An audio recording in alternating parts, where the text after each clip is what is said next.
Hello everyone, I'm Dan, and if you're watching this video, then there's a really good chance that you or someone you love have ruptured the Achilles heel. I'm actually a very private person, and so doing this recovery journey and sharing it with you is a little uncomfortable. However, I'm doing this recovery story for two reasons. The first reason is that I'm a middle-aged man in his 50s, and just like many of you, I have watched a number of recovery stories on YouTube, as well as read some of those stories online. Most of those stories were done by much younger people, and I thought that it would be interesting to give a perspective from a middle-aged man. Fun fact, okay, maybe not so fun, is that the highest increasing population of Achilles rupture patients is actually middle-aged men, who is like me. The second reason is that I come from a strong background in science with advanced degree, and I am a biotechnology scientist myself who have read a number of peer-reviewed scientific and even clinical articles. And so I apply some of my learnings from reading the research and applying to my rehab. So I thought that it may be interesting to share some of my learnings with you. So how did this happen? My Achilles tendon ruptured on December 20th, 2025, which is about 3 weeks ago when I was traveling and I just picked up pickleball. I played tennis quite a bit when I was younger, and I stopped playing tennis about 2 decades ago because life happens. I had more responsibilities, I became more busy with work, and just life happens. And I'm sure many of you can relate to that.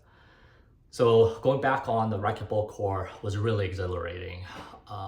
And picking up pickleball was intuitive, it was fun, and I was just excited to kind of feel like what it was like when I was playing tennis more competitively. After playing pickleball a few times earlier, I think I started to turn on my beast mode, if you will. So on one play, I went backwards rather quickly, and then I launched forward abruptly on my left foot. That's when I felt a pop on my left leg. I immediately looked back thinking that maybe I hit something, or maybe something or someone hit me, which I'm sure many of you have experienced, that this is a classic Achilles rupture experience. Of course, there was nobody or nothing near me. That's when I realized, oh no, I think I injured my Achilles heel. I tried to very gently apply some weight on my left leg, and I knew that something was off. With the assistance of the other players, I hobbled to the bench, and I was able to put ice and elevate my leg within a few minutes of the injury.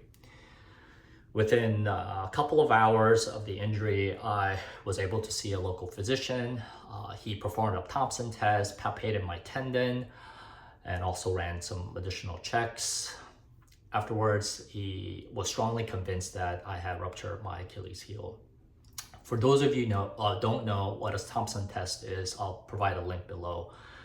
In short, it's a very simple clinical test. One would lie flat on the stomach on a bed with the ankle hanging off the edge of the bed. When the calf is grabbed and squeezed, then the ankle should plantar flex, or there should be a movement.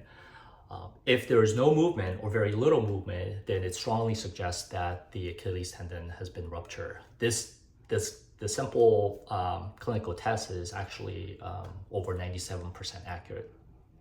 After the examination, the nurse actually bandaged my ankle, which I remember feeling that it felt quite good to be bandaged. She also placed me in a boot to immobilize my leg, and also provided me with saddle crutches to take home. The the local physician explained to me in no uncertain terms that I should not put any weight on my injured leg. And he knew that I would be flying back home in 2 days, and it's a rather long flight. It's about 6 hour long flight. So I came back to see him 2 days later on the morning of the flight so that I can get an injection of enoxaparin, which is a blood thinner. DVT or deep vein thrombosis, or essentially blood clot, can occur more frequently among patients who have lower leg injuries, especially while traveling with an immobilized leg. So after the injection, went to the airport, and I like to think that I'm healthy and actually somewhat strong. And so I thought that I could crutch myself to the gate, but for those of you who are familiar with Miami Airport, I think you can understand the distance from one gate to another gate. It can be quite far. And so I was crutching for about maybe 200 yards, probably less than that, but I was like huffing and puffing, and I was like getting really tired. And also the fact that this was during a busy holiday season, so it probably wasn't safe for me to be crutching around in a busy airport. Fortunately, I was able to get a wheelchair service assistance at the airport, and the person was able to wheelchair me to the gate. And also I got a wheelchair assistance service at the other end of the flight as well, which I was very grateful for. The flight itself was actually quite smooth, except for being uncomfortable because of the boot, and also because of the flight itself, as I'm sure you can relate to. Those airplane seats are not that comfortable. I try to elevate my leg as much as possible during the flight. I even try to stand up and move around as much as I can. So after I landed, I was able to get home and everything was fine. I was able to see a surgeon 9 days after the injury. I was hoping to see the surgeon earlier, but given that this was during the holiday season, I think seeing the surgeon 9 days was actually pretty good. I'll tell you more about that visit as well as my treatment decision in a follow-up episode, as well as some of the other approaches that I have taken to make myself comfortable and also to help me in my recovery process. For now, after my visit to the surgeon, they put me on a cast. So let me show you the cast. So you can see it's kind of a bluish cast. It's very chic. Oops. That's what you need to be careful about whenever you're moving your legs, so that you don't accidentally bump into anything. And so I'll talk more about that in the next episode, so that I don't have to keep this episode so long. I like to end this episode with some positives. The first positive is that I experienced no pain during or even after the injury, and I'm very thankful about that, because based on what I've learned, that's not common, and the injury itself could be quite painful. The second positive is that